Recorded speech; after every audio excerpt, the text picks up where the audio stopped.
दोस्तों अगर इंडिया में कोई भी टू व्हीलर से फोर व्हीलर की तरफ स्विच करने का प्लान करता है ना, तो उसके दिमाग में सबसे पहले इस गाड़ी का नाम आता है। दोस्तों ये है ऑल्टो K10, मारुति की तरफ से ऑफर की जाती है। और ये कार अपने आप में ऐसी है कि अगर आप टू व्हीलर से फोर व्हीलर की तरफ स्विच कर रहे हो तो हाँ, बजट तो आपको बढ़ाना पड़ेगा, लेकिन माइलेज आपका उतना ही दे देगी जितना कि आपका टू व्हीलर देता है। देखो आज मेरे पास ऑल्टो K10 का ये LXI वेरिएंट है CNG के अंदर, और ये सिर्फ एक्स शोरूम कॉस्ट करता है 4,80,000 रुपए का। अब 4,80,000 में आपको 33, 34, 35 का माइलेज भी मिल जाएगा, और साथ ही बात करें तो 4 लोगों की बैठने की कैपेसिटी भी मिल जाएगी। और सबसे अच्छी बात ये, आप गर्मी में इसमें AC में बैठ के चल सकते हैं, और सर्दियों में इसमें भाई सर्दी से बच सकते हैं। तो भाई टू व्हीलर से फोर व्हीलर पर स्विच कर रहे हो, बजट है सिर्फ 4 लाख या 5 लाख तक का, तो डेफिनेटली ये गाड़ी आपके लिए एक फायदेमंद सौदा हो सकती है। आज की वीडियो में मैं बताने वाला हूं आपको, आज मेरे पास ऑल्टो K10 का LXI वेरिएंट है CNG के अंदर। इसके अंदर 2026 में मारुति क्या कुछ ऑफर कर रही है, क्या कुछ देखने के लिए मिलेगा, क्या इस प्राइस पॉइंट के हिसाब से कोई और गाड़ी हो सकती है मार्केट में या नहीं, सब कुछ डिटेल में देखेंगे और इसी वीडियो के अंदर देखेंगे। हर चीज को बड़ी बारीकी से हाथ लगा के दिखाऊंगा। बट उससे पहले रिक्वेस्ट है, चैनल पर पहली बार आई हो तो चैनल को सब्सक्राइब कर देना, और अगर वीडियो पसंद है तो वीडियो को लाइक कर देना। तो चलिए बिना देरी करे वीडियो करते शुरू, और शुरुआत करते हैं दोस्तों इस शानदार सी गाड़ी की चाबी के साथ।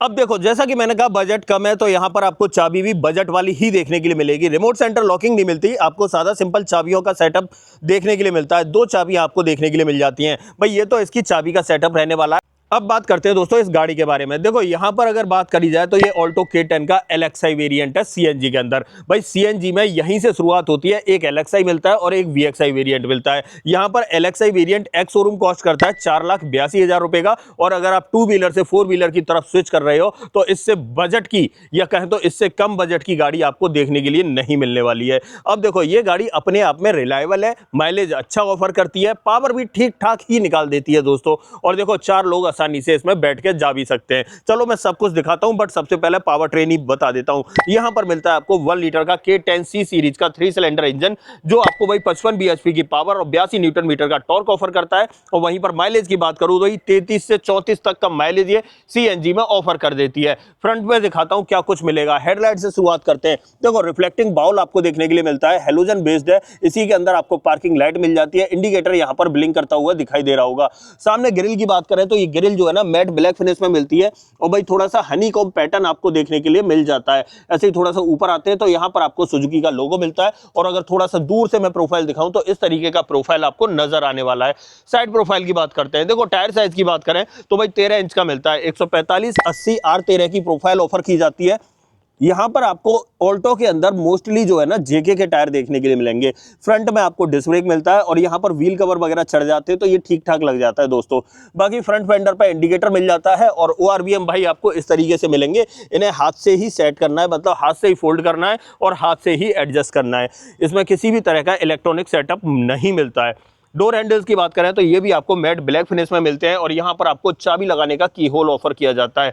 पीछे की तरफ देखें तो यहाँ सेम सेटअप मिलता है टायर का, बट पीछे आपको ड्रम ब्रेक का सेटअप मिलेगा। और टेल लाइट की बात करें तो इस तरह की टेल लाइट आपको देखने के लिए मिल जाती है। इंडिकेटर ब्लिंक कर रहा है, यहाँ पर रिवर्स लैंप आ जाती है, और यहाँ पर आपकी ब्रेक लाइट आ जाती है। ये सेटअप पीछे की तरफ देखने के लिए मिलेगा। और अगर पीछे रियर ग्लास में बात करें तो रियर वाइपर डिफोगर तो नहीं मिलता है, but high mount stop lamp आपको यहाँ पर मिल जाती है।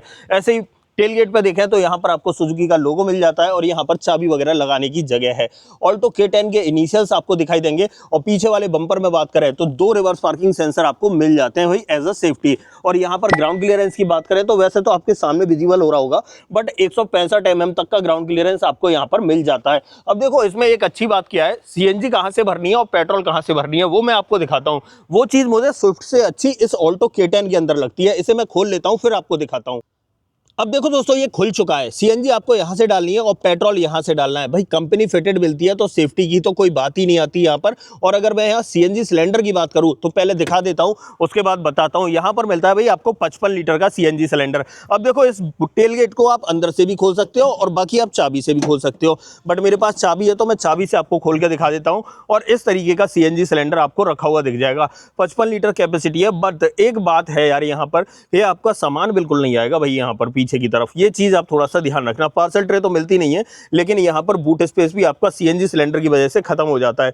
अगर ये सीएनजी सिलेंडर नहीं होता है यहाँ पर, या नॉर्मल वाली पेट्रोल वाली आप लेते हो, तो उसमें आपको 214 लीटर की कैपेसिटी मिल जाती है। और पीछे वाली सीट को हम इस तरीके से आगे की तरफ फोल्ड कर सकते हैं। पूरी सीट बेंच फोल्डिंग ऑप्शन के साथ में आती है और इसके अंदर स्पेयर व्हील मिलता है। तो स्पेयर व्हील को भी एक्सेस हम इसी तरीके से कर सकते हैं भाई, इसे फोल्ड करके सीट को और अंदर की तरफ से सेकंड रो से निकालना पड़ता है। तो ये सेटअप आपको यहाँ देखने के लिए मिल जाता है। बट यार ठीक है, अगर आप बजट में देख रहे हो और माइलेज वगैरह भी चाहिए आपको, तो भाई ये सेटअप तो आपको झेलना पड़ेगा।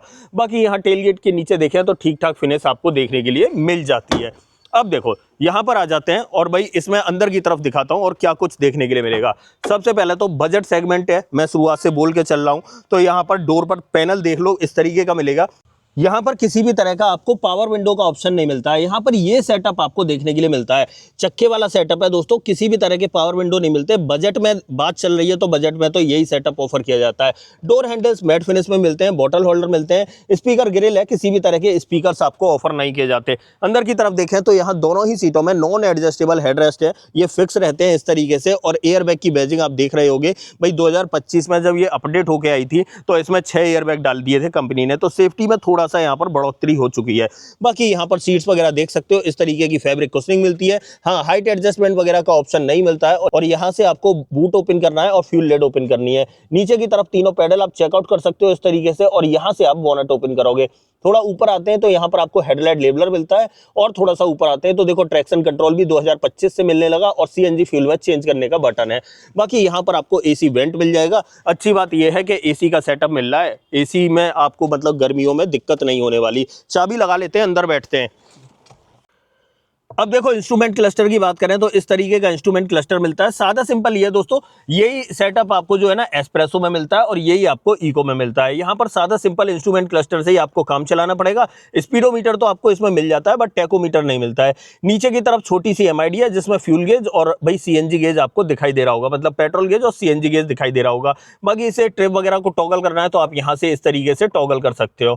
यहाँ पर देखें तो यहाँ पर आपको वाइपर का स्टॉक मिल जाता है और यहाँ पर हेडलाइट का स्टॉक मिल जाता है। कोई ऑटोमेटिक हेडलैम्प वगैरह का ऑप्शन नहीं है। स्टीयरिंग अपनी जगह पर फिक्स रहता है, इसे हम चेंज नहीं कर सकते। ना ही टिल्ट का ऑप्शन है, ना ही टेलीस्कोपिक का है। बट जैसे ही यहाँ पर आते हैं तो ये अच्छी बात है कि भाई एसी तो आपको मिल रहा है। बाकी यहाँ पर नीचे की तरफ देखें, किसी भी तरह के यहाँ पर म्यूजिक सिस्टम के कंट्रोल्स ऑफर नहीं किए जाते, म्यूजिक सिस्टम आपको लगवाना पड़ेगा। नीचे की तरफ देखें तो यहाँ पर आपको हिजार्ड बटन मिल जाता है और यहाँ पर आपको भाई मैनुअली ऑपरेटेड एसी कंट्रोल्स मिलते हैं। किसी भी तरह का चार्जिंग पोर्ट आपको ऑफर नहीं किया जा रहा है, ना ही यहाँ पर कोई 12V का पोर्ट है और ना ही कोई टाइप ए या टाइप सी पोर्ट मिलता है। बाकी फोन वोन रखने का स्पेस है, 2 कप होल्डर है, 5 speed manual transmission, manually operated parking brake मिल जाता है। डोर पर ट्रिम्स देख लो, इस तरीके के मिलते हैं। ऐसे ही डैशबोर्ड पे बात करें तो सब कुछ ये ब्लैक कलर में ही मिलता है। ग्लोब बॉक्स का साइज चेक कर लो, इस साइज का ग्लोब बॉक्स मिलने वाला है। ऊपर की तरफ आपको ग्रैब हैंडल इस तरीके से मिलता है। यहाँ पर ये सनसेड है, सादा सिंपल है, कोई वैनिटी मिरर वगैरह नहीं है, सादा सिंपल IRVM मिलता है। हेलोजन वाली लाइट आपको मिल जाती है। ड्राइवर साइड में भी आपको सादा सिंपल सनसेट देखने के लिए मिलता है। ये इसका फ्रंट ड्राइवर कैबिन का सेटअप है। यहाँ पर जरूरत की चीजें आपको ऑफर की जाती हैं, ज्यादा कुछ हौच पौच नहीं रखा गया है। अब प्राइस पॉइंट भी कम रखा गया है तो उस हिसाब से यहाँ पर चीजें भी थोड़ी सी आपको कम ऑफर की जा रही हैं। अब एक काम करते हैं, इसकी सेकंड रो में दिखाता हूँ, वहां पर आपको और क्या मिलता है। आ जाते हैं यहाँ पर और सेकंड रो की बात कर लेते हैं। देखो अगर सेकंड रो में बात करें तो यहाँ पर इस तरीके का सेटअप आपको देखने के लिए मिलता है। पीछे भी वही चक्के वाला ही सेटअप है। यहाँ पर पावर विंडो मैंने पहले भी बताई थी नहीं है, और पीछे भी किसी भी तरह का बॉटल होल्डर वगैरह नहीं मिलता है। और यहाँ पर अगर देखें स्पीकर ग्रिल मिल जाती है। और अंदर की तरफ बात करें तो यहाँ दोनों ही सीटों में नॉन एडजस्टेबल हेडरेस्ट आपको देखने के लिए मिलता है और 2 पॉइंट सीट बेल्ट का सेटअप है, 3 पॉइंट सीट बेल्ट का सेटअप नहीं मिलता है आपको। बाकी बेंच फोल्डिंग का ऑप्शन मैंने आपको बता ही दिया था, सीट में मिल जाता है। अब इस ड्राइविंग सीट को मैंने 6 फीट हाइट के अकॉर्डिंग एडजस्ट कर रखा है, देखो पीछे बैठ पाता हूँ या नहीं। अब देखो यहाँ पर लेग रूम की बात करें तो मैंने आपको बताया ही था 6 फीट हाइट के अकॉर्डिंग ये एडजस्ट कर दी थी मैंने सीट। अब देखो पैर तो आसानी से चल पा रहे हैं, लेकिन अगर यहाँ पर देखें तो यहाँ स्पेस कम बचता है और ज़्यादा मैं अलर्ट पोजीशन में बैठ रहा हूँ तो आप देख रहे होगे सीट से मेरे पैर जो है ना लगने लग गए। तो मतलब ऐसा है कि शॉर्ट हाइट वाला बंदा आसानी से बैठ सकता है यहाँ पर, और बाकी यहाँ बच्चे वगैरह आसानी से बैठ सकते हैं। लेकिन अगर आगे और पीछे 6-6 फीट के बंदे बैठाओगे तो आपको थोड़ी सी दिक्कत होने वाली है। बाकी पीछे की तरफ तो ज़्यादा कुछ मिलता नहीं है, यहाँ पर आपको एक ग्रैब हैंडल मिलता है, बाकी तो कुछ ज़्यादा पीछे मिलता नहीं है। हाँ, मैं हेडरूम और दिखा देता हूं आपको, हेडरूम चेक कर लो यार। 6 फीट हाइट वाले बंदे के लिए यहां पर देखें तो इतना स्पेस बच जाता है। खूब अच्छे खासे अलर्ट पोजीशन में और रिक्लाइन होकर भी बैठा हूं मैं, तब भी आपको इतना स्पेस देखने के लिए मिल जाता है। तो ठीक ठाक है, मतलब मेरे हिसाब से स्पेस। और ज्यादा अलर्ट बैठ जाऊं ये देखो यार, अब भी देख लोगे ना तो अब भी यहाँ पर देख रहे हो तो इस तरीके से 4 उंगलियों का स्पेस है। बस थोड़ी सी खराब बात क्या है ना, यहाँ पर ये एडजस्टेबल हेडरेस्ट नहीं मिलते, जिसकी वजह से क्या है ना, सर लंबी हाइट वाले लोगों का ये पीछे की तरफ जाता रहता है, तो थोड़ी सी दिक्कत होती है। बाकी ग्रैब हैंडल आपको यहाँ भी मिल जाता है। और बाहर की तरफ चल के दिखाता हूँ कि भाई इसके बोनट के नीचे जो 1 लीटर का इंजन दे रखा है उसका प्लेसमेंट कैसा है। आ जाते हैं यहाँ पर, और बोनट मैंने आपको पहले ही दिखाया था कहाँ से ओपन करना है। बोनट भाई यहाँ से ओपन करना है आपको खींच के।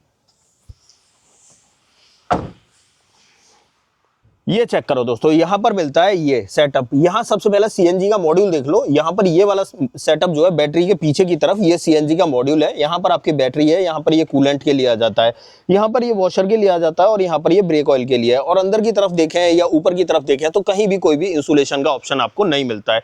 इसे मैं कर देता हूँ बंद और आ जाता हूँ थोड़ा सा पीछे की तरफ। तो फाइनली दोस्तों ये थी आज हमारे पास मारुति सुजुकी सबसे एंट्री लेवल कार। ये थी ऑल्टो K10 और ये LXI वेरिएंट था सीएनजी में।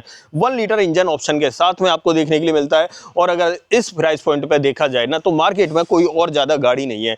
देखो है तो सही, क्विड वगैरह आप ले सकते हो, बट यार रिलायबिलिटी की जब बात आ जाती है ना और माइलेज की बात आ जाती है तो फिर घूम फिर के बंदा जो है ना फिर मारुति पे आ जाता है। और यहाँ पर मारुति आपको ये दोनों चीजें तो ऑफर करा देती है, रिलायबिलिटी और आपको माइलेज, ये दोनों तो आपको इस गाड़ी से मिल जाएगा। भले ही मैं कह रहा हूँ कि फीचर वगैरह कम है और यहाँ पर सेफ्टी वगैरह में भी देखा जाए तो मैं नहीं मानता कि भाई ये बहुत ज्यादा सेफ कार है, लेकिन एक चीज मैं बता रहा हूँ, इसका जो प्लेटफॉर्म है ना वो सबसे ज्यादा स्ट्रॉन्ग है। ये मैं गारंटी दे रहा हूँ, बहुत सही प्लेटफॉर्म है इस गाड़ी का। और देखो अगर यहाँ पर बात की जाए वारंटी वगैरह की तो कंपनी आपको वारंटी वगैरह वही देती है जो और बाकी गाड़ियों पे दे रही है। 3 साल 1 लाख किलोमीटर की मिल जाती है। अब देखो अगर आपने प्लान किया है स्विच करने का तो भाई यहाँ आप स्विच कर सकते हो। वैसे अगर देखा जाए ना तो एक रॉयल एनफील्ड जो आती है ना, जो 650 वाली आती है, उसकी कीमत और इसकी कीमत लगभग समान ही है।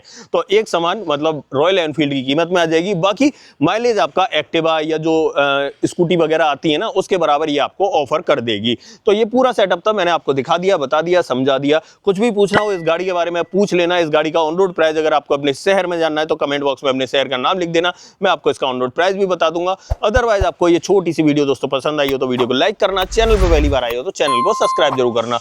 मिलते हैं किसी और वीडियो में। इस वीडियो में इतना ही। सो जय हिंद।